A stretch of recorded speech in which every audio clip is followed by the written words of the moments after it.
కేసీఆర్ గారు తెచ్చిండు. ఎస్, 4,17,000 కోట్ల అప్పు తెచ్చిండు. ఏం చేసిండు కేసీఆర్? ఒక కాళేశ్వరం కట్టిండు.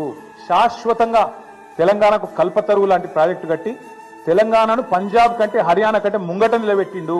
వరి ధాన్యం ఉత్పత్తిలో నంబర్ 1 చేసిండు భారతదేశంలో కేసీఆర్. 90% పాలమూరు వలసల జిల్లాగా పేరుపడ్డ పాలమూరు రంగారెడ్డి ఎత్తిపోతల పథకాన్ని 90% పూర్తి చేసి ఒక పంపు కూడా అందేసి మీ చేతిలో పెట్టిండు. 17 నెలలైంది. ఆ మిగతా 10% కూడా పూర్తి చేయలేని అసమర్థుడి నువ్వు. కేసీఆర్ గారు అప్పు చేసిండు, కానీ ఇంటింటికి నల్లా పెట్టి నీళ్లు ఇచ్చిండు. దగ్గర 30,000 కోట్లతోనే ఆ ప్రాజెక్టు పూర్తి చేసిండు. నువ్వు కనీసం ఆ ప్రాజెక్టును నడపలేకపోతున్నావు. ఎస్, కేసీఆర్ అప్పు చేసిండు. దేనికోసం చేసిండు?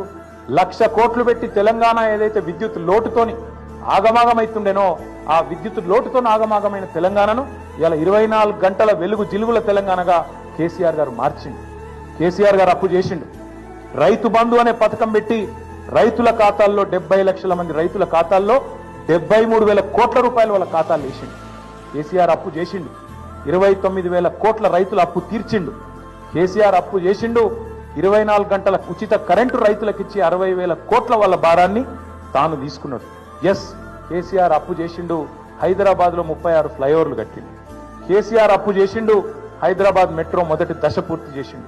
కేసీఆర్ అప్పు చేసిండు. ఒక అఖండమైన సెక్రటేరియట్ కట్టిండు, శాశ్వతంగా తెలంగాణ ప్రజల ఆస్తి. ఒక అద్భుతమైన 125 అడుగుల ఎత్తైన డాక్టర్ బాబాసాహెబ్ విగ్రహం పెట్టిండు. కేసీఆర్ అప్పు చేసిండు. తెలంగాణ అమరులకు అమరజ్యోతి అద్భుతమైన ఒక స్తూపాన్ని నిర్మాణం చేసిండు. కేసీఆర్ అప్పు చేసిండు. 32 మెడికల్ కాలేజీలు పెట్టిండు.